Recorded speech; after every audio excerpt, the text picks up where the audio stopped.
اور دوسرا اس میں یہ تھا ایک اور جمعے کے موقع پہ آپ عرش معلیٰ کے متعلق اس میں آپ نے فرمایا تھا کہ بندہ مومن کا دل جو ہے جی وہ عرش معلیٰ ٹھیک ہے سر. اس میں میری یہ گزارش تھی کہ بندہ مومن مطلب ہے آدم کی اولاد، آدمی. ٹھیک. تو حضرت آدم کی کریشن سے پہلے عرش معلیٰ کہاں تھا؟ عرش معلیٰ میں آپ کو اس میں ایک تشریح تو نہیں پیش کی تھی، میں نے بہت سی تشریحات پیش کی تھی. سب سے پہلی تشریح یہ کی تھی کہ عرش ایک تنزیہی مقام ہے جس کا مادے اور تخلیق سے کوئی تعلق نہیں ہے. جی. غیر مخلوق وہ مقام الہی جس میں ایسی صفات جلوہ گر ہیں جو مخلوق سے بالا ہیں اور اس کی فہم سے بھی بالا ہیں، اس کا نام عرش الہی رکھا گیا ہے قرآن کریم میں. اور دوسرا عرش جو ہے تخلیق سے پہلے، وہاں فرمایا کانا عرشہ علی الماء، اس کا عرش پانی پر تھا.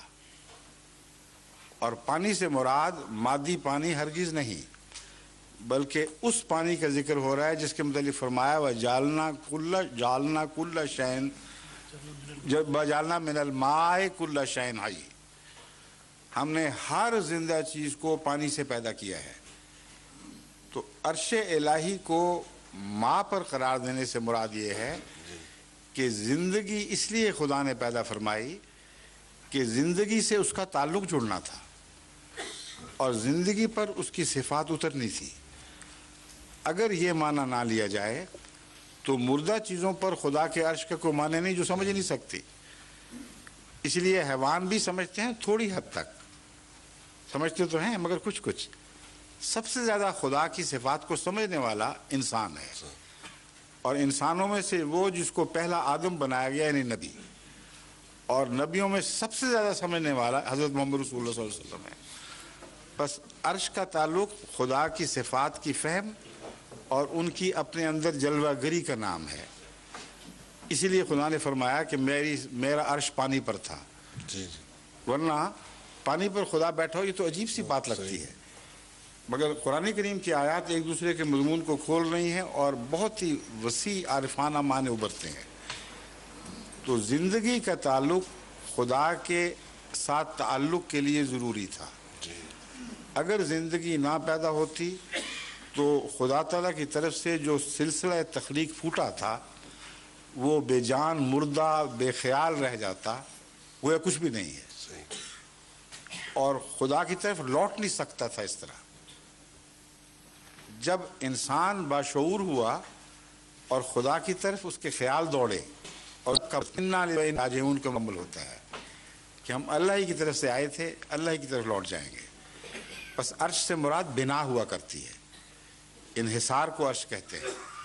بس خدا کی خدائی نے اپنی بنا کے لیے تاکہ میرا مخلوق سے تعلق قائم ہو جائے پانی کو چنا، اور پانی کے ذریعے زندگی پیدا کی، اور زندگی کے ذریعے انسان بنا اور صاحب صفات بنا جس کا الہی صفات سے ایک تعلق قائم ہو سکتا تھا.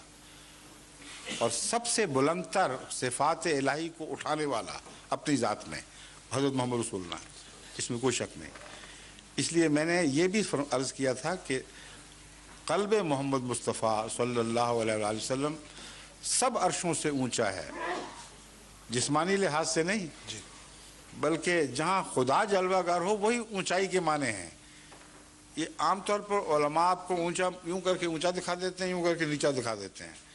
حالانکہ صفات الہی کے تعلق میں نہ کوئی اس طرف اونچا ہے نہ کوئی اس طرف نیچا ہے، ہر طرف خدا ہے اور سمتیں گھوم رہی ہیں ہر طرف.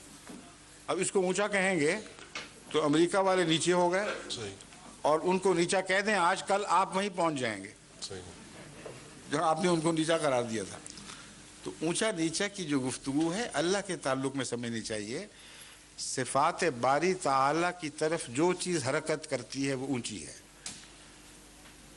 عرش معلیٰ اگر کوئی ہے اول طور پر تنزیہی عرش کے علاوہ، پہلا وہ اپنی جگہ بات قائم ہے، وہ محمد رسول اللہ کا دل ہے. کیونکہ جہاں سب سے زیادہ خدا جلوہ گر ہوا اس کو سب سے زیادہ رفعت عطا ہوئی. تو تو رافع کا مضمون بھی اسی کے ساتھ حل ہو جاتا ہے. سمجھ گئے؟ جی شکریہ.